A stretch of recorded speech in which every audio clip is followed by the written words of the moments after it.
ჩინეთს ახალი საიდუმლო იარაღი აღმოაჩნდა. სატელიტური სურათების მეშვეობით და ახლა ეს პრობლემა უზარმაზარია შეერთებული შტატებისთვის და მთელი ინდოწყნარი ოკეანის უსაფრთხოებისთვის. ამ სამშაბათს 2026 წლის 5 მაისს აღმოჩენა მეტი მნიშვნელობა შეიძინა მას შემდეგ, რაც ორი დიდი სტელსის საფრენი აპარატი მფრინავი, ფრთის ფორმის და უპილოტო ერთდროულად გამოჩნდა მალანის სატესტო ბაზაზე, სინძიანგში. პეკინი ცდის გიგანტურ შორმანძილზე მოქმედ უპილოტო აპარატებს, რომლებიც შექმნილია დიდხანს და მაღლა ფრენისთვის და რადარისთვის რთულად აღმოსაჩენია. ეს მკაცრი გზავნილია. ჩინეთი აჩქარებს არსენალის შექმნას, რომელიც გათვლილია ტაივანზე ზეწოლისთვის და რეგიონში ამერიკული ყოფნის გამოწვევისთვის. ამ ყველაფერს მალე გეტყვი, მაგრამ ეხლა გინდა რომ არხზე გამოიწერო, რომ ინფორმირებული იყო რეალურ დროში, საუკეთესო ჟურნალისტური ხარისხით, რაც კი ოდესმე გინახავს ვილსონ ალვესის სანდოობის სტანდარტით. გამოქვეყნებული კადრები აჩვენებს 2-3 დიდ სტელს დრონს მალანის ბაზაზე, ჰანგარებს გარეთ. ერთ-ერთი მათგანი ანალიტიკოსებმა მალანის მონსტრი უწოდეს ზომისა და ფორმის გამო. უფრო დიდმა საფრენმა აპარატმა სავარაუდოდ დაახლოებით 173 ფუტი ფრთების შლილი აქვს, რაც თითქმის ამერიკული ბომბდამშენი B2 სპირიტის ზომას უტოლდება. მეორე ფრინავი ფრთა დაახლოებით 127 ფუტი იქნებოდა. ამავე ტერიტორიაზე გამოჩნდა დრონიც, რომელიც სტელს გამანადგურებლის ფორმას ჰგავდა. ასევე სატრანსპორტო თვითფრინავი Y20. ბაზა მდებარეობს იზოლირებულ რეგიონში, ჩინეთის დასავლეთით, მოშორებულია ჩვეულებრივი თვალთვალისგან და გამოიყენება ჩინეთის სამხედრო ავიაციის სენსიტიური პროგრამების სატესტოდ. მთავარი აზრი მარტივია. ჩინეთი ცდილობს შექმნას უპილოტო საჰაერო-ძაჰაერო ძალა, რომელიც შეძლებს მეთვალყურეობას, შეტევას, თავდაცვების დაბნევას და პილოტირებული თვითფრინავების თანხლებას თანამედროვე ომში. ეს დრონები არ გამოუყენებიათ ჩვეულებრივი პროპაგანდისტული აღლუმისთვის. ისინი გამოჩნდნენ სატელიტური სურათებით, სატესტო ზონაში, რომელსაც უკვე აკვირდებოდნენ სამხედრო ანალიტიკოსები. ეს მიუთითებს, რომ პროგრამა იდეის დონიდან გადავიდა უფრო სერიოზულ ეტაპზე, ფრენის, შეფასებისა და ინტეგრაციის ფაზაში. ტაივანის კრიზისის შემთხვევაში ასეთი ტიპის საფრენი აპარატი შეიძლება გამოიყენონ შორმანძილზე დაზვერვისთვის, შეტევების მხარდაჭერისთვის, ფსიქოლოგიური ზეწოლისთვის და თავდაცვის სისტემების გადატვირთვისთვის. სწორედ აქ ხდება საფრთხე უფრო დიდი. დავა არ ეხება მხოლოდ ახალ დრონს, არამედ ჩინეთის მცდელობას შეამციროს ამერიკის ტექნოლოგიური უპირატესობა. პენტაგონმა უკვე განაცხადა თავის წლიურ ანგარიშში, რომ სახალხო განმათავისუფლებელი არმია აგრძელებს წინსვლას 2027 წლის მიზნებისკენ. მიზანი არის, რომ კონდეთ შესაძლებლობა გადამწყვეტი გამარჯვების მიღწევისა ტაივანზე და შეაკავონ შეერთებული შტატების სტრატეგიულ სფეროებში. იგივე ანგარიში ასევე მიუთითებს, რომ პეკინი აუმჯობესებს ძალის გამოყენების ვარიანტებს ტაივანის წინააღმდეგ, მათ შორის ამფიბიურ შეჭრას, საცეცხლე დარტყმებს და შესაძლო საზღვაო ბლოკადას. პენტაგონმა განაცხადა, რომ მათი ანგარიში მხოლოდ წლიური ანგარიშია, რომელიც ამერიკული ანგარიშის დაბალანსებას ისახავს მიზნად. პენტაგონი აცხადებს, რომ ეს მხოლოდ ჩნდება სხვა მაღალი რისკის მქონე ჩინურ პროგრამებთან ერთად, როგორიცაა სტელს ბომბდამშენი, H-20 გამანადგურებელი J-36 და საბრძოლო დრონები, ნათქვამია ანგარიში. ეს არის მცდელობა ამფიბიური უპირატესობის შესამცირებლად. პენტაგონის თქმით, შეჭრის ლოგიკა ნათელია. პეკინი ცდილობს, როგორც ანგარიშია აღნიშნული, გააძლიეროს საფრთხე, რათა გადალახოს თავდაცვის ფენები, იმოქმედოს ჩინეთის სანაპიროდან უფრო შორს და შექმნას ეჭვი ამერიკელ სტრატეგებს შორის. მიუხედავად იმისა, რომ ამ პლატფორმების ნაწილი ჯერ კიდევ ტესტირების ეტაპზეა, პროექტის მიმართულება უკვე აჩვენებს ამბიციას. ჩინეთს სურს კრიზისის დროს ერთდროულად კონდეს რამდენიმე არჩევანი: ჰაერში, ზღვაში, კოსმოსში და კიბერსივრცეში. J-36 ამ სურათს კიდევ უფრო ამყარებს. 2024 წლის დეკემბერში ჩინური სამხედრო თვითფრინავების აქამდე უცნობი ფოტოები გავრცელდა სოციალურ ქსელებში. და ექსპერტებმა, რომლებმაც სააგენტო Reuters-თან ისაუბრეს, განაცხადეს, რომ ნახაზებს ჰქონდათ სტელსისა და მოწინავე მახასიათებლები, თუმცა მხოლოდ ფოტოებით რეალური შესაძლებლობების შეფასება ჯერ შეუძლებელი იყო. ჩენგდუს თავზე დანახულ უფრო დიდ თვითფრინავს უჩვეულო ფორმა ჰქონდა, კუდის გარეშე და ძრავებისთვის ჰაერის შესასვლელებით. ეს დეტალი მნიშვნელოვანია, რადგან კუდის გარეშე თვითფრინავების მართვა უფრო რთულია და საჭიროებს ფრენის მოწინავე კომპიუტერულ სისტემებს. ანუ ჩინეთი იღებს მაღალ ტექნოლოგიურ რისკებს, რათა სცადოს მიაღწიოს საჰაერო ბრძოლის შემდეგ თაობას. ამერიკული მხრიდან პასუხმა უკვე დაიწყო ფორმის მიღება F-47 მე-6 თაობის გამანადგურებლით, რომელიც შეირჩა საჰაერო უპირატესობის შესანარჩუნებლად მომდევნო 10 წლეულებში.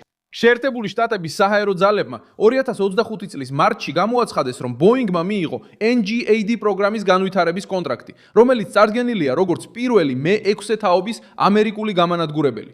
სხვაობა ისაა, რომ შეერთებულ შტატებს ჯერ კიდევ აქვთ საბრძოლო ბაზა, ლოგისტიკა და გამოცდილება, რაც ჩინეთს იმავე დონეზე არ გააჩნია. ამერიკული ავიაცია უკვე იყენებდა უხილაობას რეალურ ომებში. უკვე ინტეგრირებული აქვს სტრატეგიული ბომბდამშენები, თანამედროვე გამავე გამანადგურებლები, ავიამზიდები, სატელიტები და ჰაერში საწვავით შევსება გლობალურ მასშტაბზე. ჩინეთი სწრაფად ვითარდება, მაგრამ იმაზე რაც ეხლა ჩნდება, ჯერ კიდევ საჭიროა სანდოობის, მასობრივი წარმოების, მომზადების, ტექნიკური მომსახურებისა და რეალურ სიტუაციაში კოორდინაციის დამტკიცება. თანამედროვე ომში გამარჯვება მხოლოდ სატელიტის სურათზე ლამაზი თვითმფრინავით არ მიიღწევა. იმარჯვებს ის, ვინც ყველაფერს ერთად, ზეწოლის, დანაკარგების, გაუმართავობისა და მტრის რეაქციის პირობებში მართავს. მიუხედავად ამისა, გაფრთხილება უგულებელყოფილი არ უნდა იყოს. მთავარი პრობლემა ისაა, რომ ჩინეთი encurtando distâncias. ადრე ვაშინგტონი წყნარ ოკეანეს უფრო მშვიდად უყურებდა. ახლა კი ყოველი ახალი სატელიტური სურათი უფრო აგრესიულ პეკინს აჩვენებს სამხედრო ტექნოლოგიაში. თუ გიგანტური ფარული დრონი შეძლებს მრავალი საათის განმავლობაში ფრენას, მონაცემების შეგროვებას და დაცულ ტერიტორიებთან ახლოს გადარჩენას, ის თავდაცვის გათვლებს ცვრის. თუ ამ ტიპის რამდენიმე დრონი ერთად იქნება გამოყენებული, მათ შეუძლიათ აიძულონ ტაივანი, იაპონია და შეერთებული შტატები დახარჯონ მეტი რაკეტა, მეტი სენსორი და მეტი რესურსი ცის კონტროლისთვის. ისტორია აჩვენებს, რატომ აშინებს ეს. როდესაც შეერთებულმა შტატებმა შექმნა F-17, მსოფლიოს პირველი ოპერაციული უხილავი თვითმფრინავი, იდეა იყო მნიშვნელოვანი სამიზნეების დაბომბვა ისე, რომ მტრის რადარებს ვერ დაენახათ. თვითმფრინავი პირველად საბრძოლო მოქმედებაში პანამაში 1999 წელს გამოიყენეს. შემდეგ კი მონაწილეობა მიიღო სპარსეთის ყურის ომში, როდესაც უხილაობა გადამწყვეტ უპირატესობად იქცა დაცული სამიზნეების დასარტყმელად. ეს მხოლოდ ტექნიკური სიახლე არ იყო, ეს დოქტრინის ცვლილება იყო. ამის შემდეგ ნებისმიერ ერს, რომელსაც შეერთებულ შტატებთან დაპირისპირება სურდა, ესმოდა, რომ საჭირო იყო ამ ტექნოლოგიის თანამშრომლობა, კოპირება, განეიტრალება ან გადალახვა. სხვა ქვეყნებმაც ისწავლეს, რომ დრონებს შეუძლიათ ომების შეცვლა ძვირადღირებული თვითნალღირების გარეშე, მფრინავების გარეშე. უკრაინაში დრონებმა დაიწყეს მეთვალყურეობის, შეტევისა და თავდაცვის განსაზღვრა ბრძოლის ველის სხვადასხვა დონეზე. როიტერსმა ცოტა ხნის წინ აჩვენა, რომ კიევმა გააძლიერა იაფი ჩამჭრელი დრონების გამოყენება შაჰედის დრონებთან საბრძოლველად. ღირებულება, სიჩქარე და ადაპტაცია ცენტრალურ ფაქტორებად იქცა. შუა აღმოსავლეთში Associated Press-მა გაავრცელა ინფორმაცია, რომ ჰეზბოლამ დაიწყო ოპტიკურ ბოჭკოვანი მართვის დრონების გამოყენება, ტექნოლოგია, რომელიც უკრაინის ომში იქნა ნანახი, რამაც ტრადიციული ელექტრონული ჩარევის სისტემებისთვის სირთულეები შექმნა. ეს მაგალითები ამტკიცებს, რომ ვინც დრონებს პირველი დაეუფლება, მოწინააღმდეგეს აიძულებს, რომ დაეწიოს. ამიტომ მალანში გამჟრავალება არ უნდა ჩაითვალოს როგორც უბრალო სამხედრო ცნობის მოყვარეობა. ტაივანი კვლავ ზეწოლის ქვეშაა. ჩინეთის საზღვაო ძალები იზრდება. წვრთნები კუნძულის გარშემო უფრო რთული ხდება და ტექნოლოგიური კონკურენცია შეერთებულ შტატებთან კიდევ უფრო ღრმავდება. ეხლა კითხვა ის კი არ არის, სურს თუ არა ჩინეთს მომზადება, ის უკვე ემზადება. კითხვა, მზად იქნება თუ არა ეს იარაღები მანამდე, სანამ რეალური კრიზისი დაიწყება და შეძლებს თუ არა ვაშინგტონი შეინარჩუნოს საკმარისი უპირატესობა, რომ პეკინს არ დააჯეროს, თითქოს შეუძლია გამარჯვება. ჩინეთს ამ თვითმფრინავების შესახებ ოფიციალური დეტალები ფართოდ არ დაუმჟავნებია. ესეც თამაშის ნაწილია. საიდუმლოება საშუალებას აძლევს მოწინააღმდეგეების დაბნევას, მოლოდინების გაზრდას და ხარვეზების დამალვას. მაგრამ სატელიტური გამოსახულება ამ სიჩუმის ნაწილს ამცირებს. ის აჩვენებს ზომას, არსებობას, აქტივობას და ტემპს. თუ ორი გიგანტური დრონი ერთდროულად ჩნდება ანგარებიდან სტრატეგიულ სატესტო ბაზაზე, ეს კოორდინირებულ პროგრესზე მიუთითებს.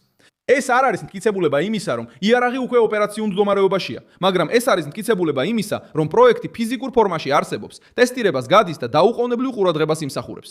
რისკი ტაივანისთვის პირდაპირია. ბლოკადის, შეზღუდული შეტევის ან საჰაერო ზეწოლის შემთხვევაში შორმანძილზე მოქმედი სტელს დრონები დაეხმარებოდნენ თავდაცვების უზრუკირებისას საზღვაო გადაადგილებების თონების თვალყურის დევნებაში და აიძულებდნენ კუნძულს გამოეჩინა რადარის პოზიციები. შეერთებული შტატებისთვის გამოწვევა იქნებოდა ბაზების, ავიამზიდების და გაძლიერების მარშრუტების დაცვა წყნარ ოკეანეში. ასეთი მოკავშირეებისთვის, როგორიცაა იაპონია, სამხრეთ კორეა, ფილიპინები და ავსტრალია, შეშფოთებას იწვევს ის, რომ ბრძოლის ველი შეიძლება აღარ იყოს შორს და მთელი რეგიონი მოიცვას სენსორების ქსელებით, დრონებით, რაკეტებითა და ელექტრონული ომით. ამავე დროს ჩინეთიც თავის შეზღუდვებს აწყდება. თვითმფრინავის ტესტირება კონტროლირებად გარემოში ერთი რამეა. ოპერირება ომში ამერიკული დაზვერვის, ელექტრონული ჩარევის, თანამედროვე გამანადგურებლების, ინტეგრირებული თავდაცვისა და პრევენციული დარტყმების წინააღმდეგ სულ სხვა რამეა. პეკინი ამას კარგად იცის. სერიოზული პრობლემა მხოლოდ სატელიტით დანახულ დრონში არ არის.